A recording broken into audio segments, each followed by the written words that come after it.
15 अक्टूबर से शारदीय नवरात्र की शुरुआत हो रही है। यूँ तो साल भर में 4 नवरात्रि मनाई जाती है और अश्विन माह में मनाए जाने वाले नवरात्रि को शारदीय नवरात्र कहते हैं। नवरात्रि में माता दुर्गा के 9 रूपों की पूजा का विधि विधान से की जाती है। नवरात्रि के पहले दिन ही कलश स्थापना की जाती है और मान्यता है कि कलश स्थापना मुहूर्त में ही करनी चाहिए, क्योंकि 9 दिनों यह देवी के स्वरूप में आपके निवास स्थान में विराजमान रहती है।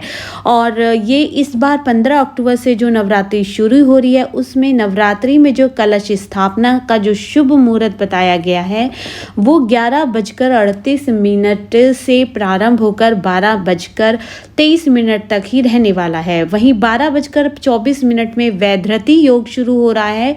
इसलिए शारदीय नवरात्र में कलश स्थापना के लिए मात्र 45 मिनट का ही शुभ मुहूर्त रहने वाला है। तो इसी समय पर आप अपनी कलश स्थापना कर लीजिए। और इस बार शारदीय नवरात्र माता दुर्गा की सवारी हाथी है।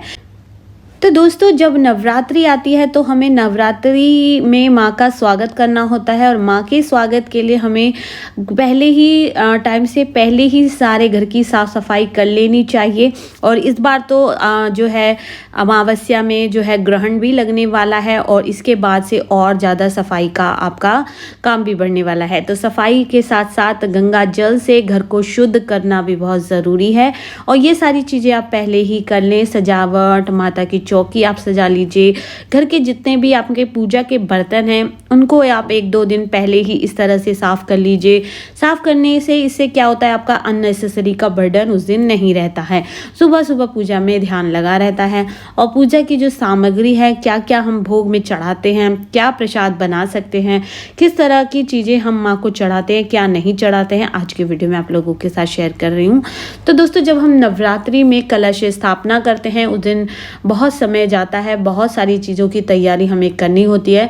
तो मेरा जो हमेशा से ही हर बार यही रहता है कि मैं घर की सजावट और माता रानी की घर जो चौकी की सजावट है वो 1-2 दिन पहले ही कर लेती हूँ और सारी सामग्री को भी 1-2 दिन पहले ही ले आती हूँ। इससे सुबह जल्दी 4-5 बजे उठकर मैं सारे घर की झाड़ू पोछा करने के बाद नहा धोकर ये सारी सामग्री मैं मंदिर में जहाँ मुझे पूजा करनी होती है वहीं पर इकट्ठी कर देती हूँ और उसके बाद मैं आराम से अपनी पूजा करती हूँ। तो इस तरह से पूजा में ध्यान भी बना रहता है और अच्छा भी लगता है। जहाँ भी आप पूजा कर रहे हैं, जहाँ भी आपने चौकी लगानी है, उस घर को, उस रूम को साफ करके गंगा जल छिड़क लीजिए।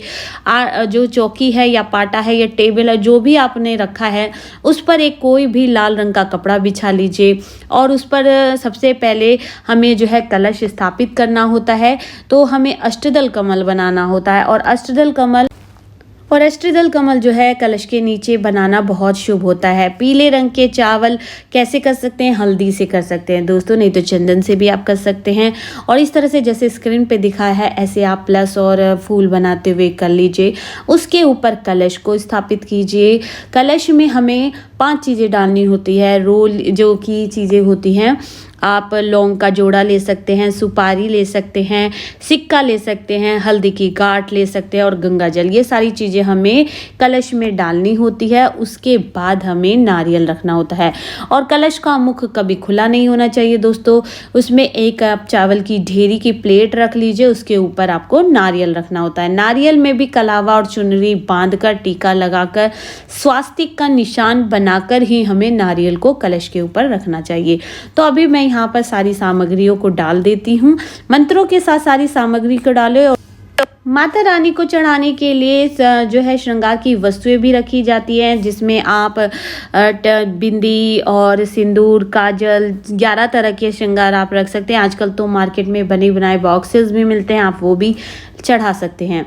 लेकिन जो भी आप चीज़ें चढ़ाएं वो ध्यान रखिए दोस्तों, पान के पत्ते पर चढ़ाएं, सीधा ज़मीन पर या कपड़े पर ना रखें। पान के पत्ते पर रखने से थोड़ा सा अच्छा रहता है।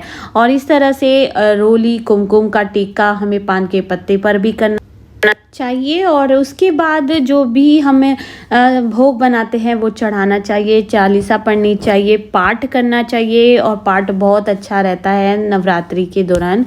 और हो सके तो आप इन 9 दिनों में से कोई भी एक दिन चुनकर उस दिन कीर्तन भी करा सकते हैं। अगर नहीं बजट बनता है तो खुद से भी कर सकते हैं, जिससे कि माँ की कृपा पर बनी रहे।